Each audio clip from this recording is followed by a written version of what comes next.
Assalamualaikum warahmatullahi wabarakatuh. Perkenalkan, saya Ima Setiani dan rekan saya Hong Nuring Madioratri serta Isna Minani Azizi. Kami di sini perwakilan dari kelompok 1 akan menjelaskan materi mengenai anatomi fisiologi anestesi spinal. Kelompok 1 sendiri beranggotakan Hong Nuring Madioratri, Ima Setiani, Isna Minani Azizi, Khidmatul Aulia, M. Raja Kusuma Hidayatullah, Muhammad Adi Nugraha, dan Nadini Cairani. Baik, yang pertama adalah definisi anestesi spinal. Apa sih anestesi spinal? Anestesi spinal adalah anestesi regional dengan tindakan penyuntikan obat anestesi lokal ke dalam ruang subarachnoid. Anestesi spinal juga disebut sebagai analgesik atau blok spinal intradural atau blok intratekal. Spinal anestesi disebut juga dengan pembiusan, yaitu dengan cara memasukkan obat berupa suntikan jarum halus melalui tulang belakang atau tulang punggung, sehingga pasien tidak mengalami rasa nyeri ketika disayat dengan pisau.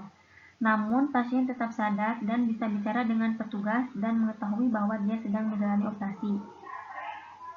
Spinal anestesi mudah untuk dilakukan dan memiliki potensi untuk memberikan kondisi operasi yang sangat baik untuk operasi di bawah umbilikus. Spinal anestesi dianjurkan untuk operasi di bawah umbilikus, misalnya hernia, ginekologi, dan operasi urologis, serta setiap operasi pada perineum atau alat kelamin. Semua operasi pada kaki, tapi amputasi meskipun tidak sakit, mungkin merupakan pengalaman yang tidak menyenangkan untuk pasien yang dalam kondisi terjaga. Dalam situasi ini dapat menggabungkan teknik spinal anestesi dengan anestesi umum.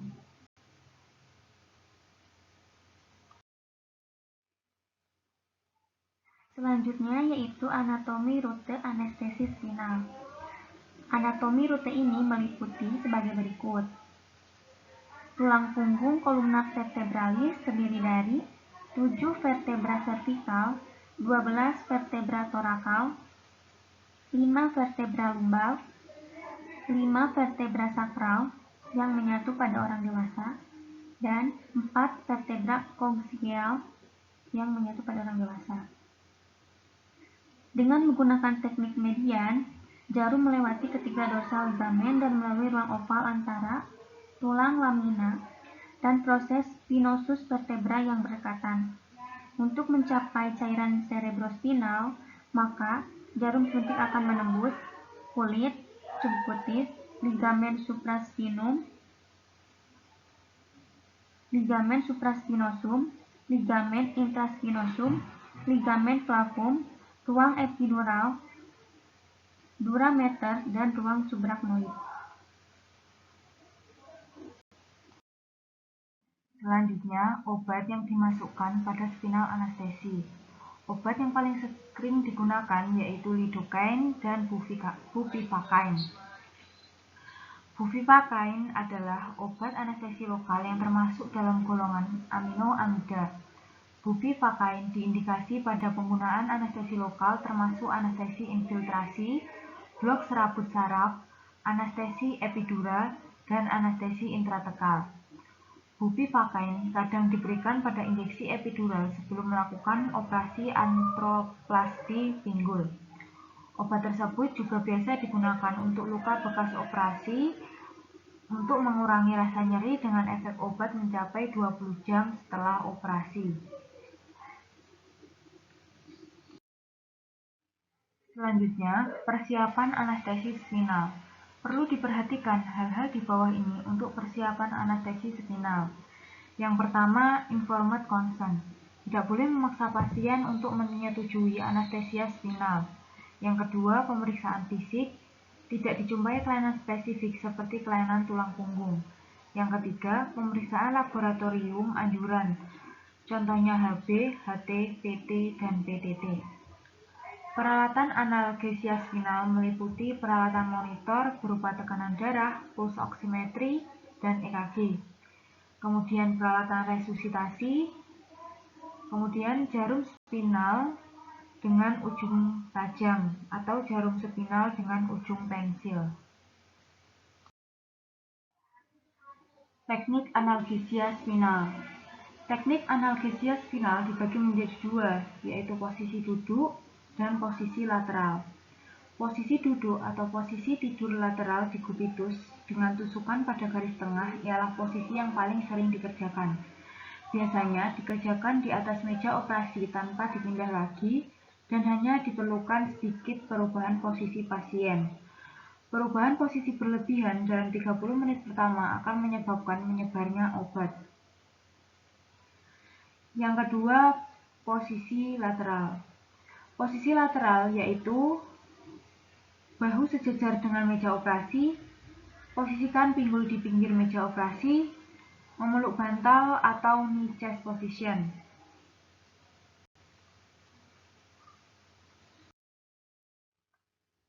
Yang selanjutnya adalah komplikasi tindakan anestesi spinal.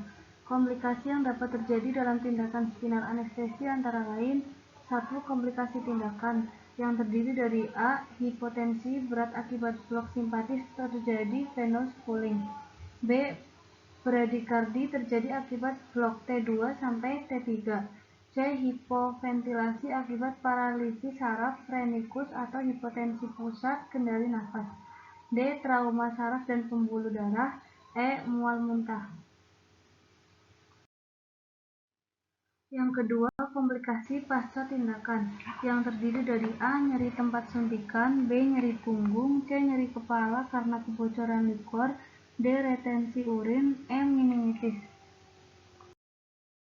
Yang selanjutnya adalah kontraindikasi spinal anestesi. Kontraindikasi spinal anestesi menurut Majid 2011 adalah sebagai berikut. Yang ke-1, kontraindikasi mutlak, terdiri dari A. Hipovolemia berat atau shock, B. Infeksi kulit pada tempat lumbal fungsi atau bakteremia, C. Koagulopati, D. Peningkatan tekanan kranial.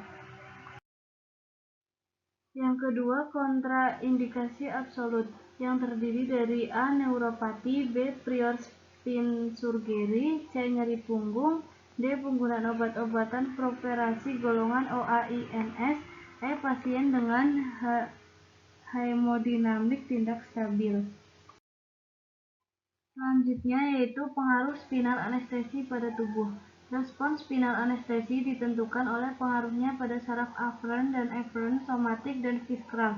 Saraf somatik berhubungan dengan persarafan sensorik dan motorik, sedangkan saraf viskral berhubungan dengan sistem saraf otonom. Berikut sistem dalam tubuh yang terpengaruh ketika dilakukan spinal anestesi menurut Latif tahun 2009, yaitu 1. Sistem kardiovaskular. Pada anestesi spinal tinggi, terjadi penurunan aliran darah jantung dan penghantaran atau suplai oksigen miokardium yang sejalan dengan penurunan tekanan arteri rata-rata. Penurunan tekanan darah yang terjadi sesuai dengan tinggi blok simpatis. Makin banyak segmen simpatis yang terblok, makin besar penurunan tekanan darah. Yang kedua, sistem respirasi. Pada anestesi spinal blok motorik yang terjadi 2-3 segmen di bawah blok sensorik, sehingga umumnya pada keadaan istirahat pernafasan tidak banyak dipengaruhi. Tetapi apabila blok yang terjadi mencapai saraf phrenikus yang mempersarafi diafragma, dapat terjadi apnea. Yang ketiga, sistem gastrointestinal. Serabut-serabut simpatis pada intestinum T5-L1 bersifat inhibitor terhadap usus, menurunkan peristaltik, tidak ada efek terhadap oesophagus, memelihara tonus sphincter, dan menentang aksi nervus vagus. Simpatis T5-L1 yang disebabkan anestesi spinal menyebabkan kontraksi usus halus meningkat karena tonus vagus dominan. Yang keempat, yaitu sistem genitourinary. Spinal anestesi menurunkan 5-100% GFR. Saraf yang menyebabkan kandung kemih atonia mengakibatkan volume urin yang banyak.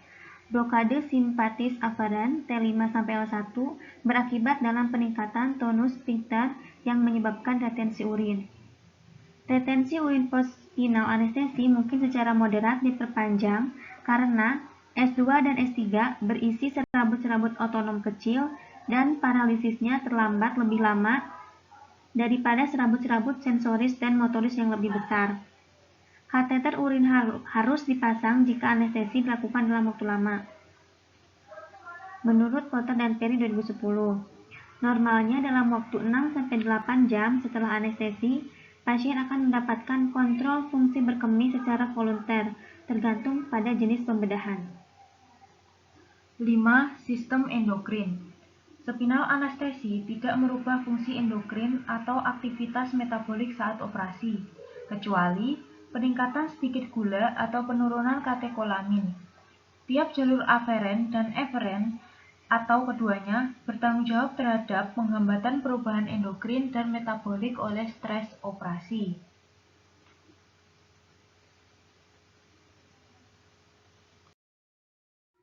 Terima kasih, sekian penjelasan video dari kami. Kurang lebihnya mohon maaf. Wassalamualaikum warahmatullahi wabarakatuh.